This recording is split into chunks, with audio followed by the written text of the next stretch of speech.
लोगों को मालूम है कि मैं दलित समाज से ताल्लुक रखती हूँ। जब मैं अपने समाज की बात कर नहीं रख सकती हूँ, मुझे बोलने सत्ता पक्ष के द्वारा मुझे बोलने का मौका नहीं दिया गया है। मेरी बात पे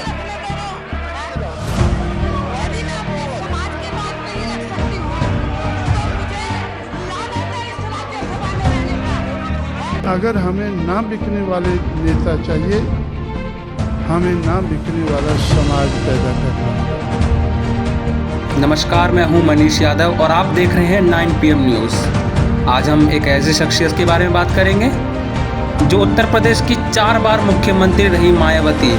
कैसे प्रधानमंत्री बनते बनते रह गई मायावती, आइए जानते हैं। मायावती एक भारतीय राजनीतिज्ञ हैं और 4 बार उत्तर प्रदेश की मुख्यमंत्री रही। वो बहुजन समाज पार्टी बसपा की राष्ट्रीय अध्यक्ष हैं, जो भारतीय समाज के सबसे कमजोर वर्गों, बहुजनों या अनुसूचित जातियां एवं अनुसूचित जनजातियों, अन्य पिछड़ा वर्ग और पांथिक अल्पसंख्यकों के जीवन में सुधार के लिए सामाजिक परिवर्तन के एक मंच पर केंद्रित हैं।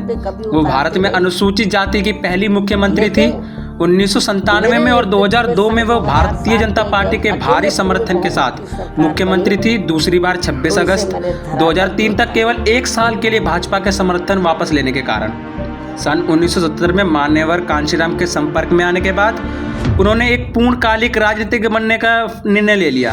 कांशीराम के संरक्षण के अंतर्गत वह उस समय उनकी पोटीम का हिस्सा रही जब सन 1984 में बसपा की स्थापना हुई। 1989 में उन्होंने लोकसभा के चुनाव में पहली जीत हासिल की, जहां वो बिजनौर सीट से खड़ी हुई थी और भारी मतों से जीता। इसके बाद उन्होंने 1994 में लोकसभा का चुनाव जीता। इस चुनाव में मायावती जी को काफ़ी लोकप्रियता हासिल हुई। मायावती ने 2012 से 2017 तक उत्तर प्रदेश से राज्यसभा के सांसद रूप में भी काम किया है। मायावती के साधारण शुरुआत से उभरने को भारत के पूर्व प्रधानमंत्री PV नरसिम्हा राव ने लोकतंत्र का चमत्कार कहा था। लेकिन अब मायावती के लिए 2027 का चुनाव क्या आसान है? नहीं, ये बिल्कुल आसान नहीं है। हमने ऐसा क्यों कहा है, आइए जानते हैं। लोकसभा चुनाव की दृष्टि से उत्तर प्रदेश देश का सबसे अहम राज्य है, जहां निचले सदन यानी लोकसभा के लिए 80 सांसद चुने जाते हैं। राज्य के पश्चिमी जिलों में 8 सीटों पर 19 अप्रैल को मतदान हुआ था और 8 अन्य सीटों पर 26 अप्रैल को फिर से मतदान हुआ था। पहले चरण के मतदान के बाद ग्राउंड की रिपोर्ट से संकेत मिलता है कि बसपा के लिए 2019 के उस प्रदर्शन को दोहरा पाना काफ़ी मुश्किल होगा जब उसे 10 सीटें मिली थी। मायावती एक तेज तर्रार व्यक्तित्व रही हैं, उन्हें हल्के में ना ले विपक्ष, पूरा खेल पलटने का दमखम रखती हैं मायावती।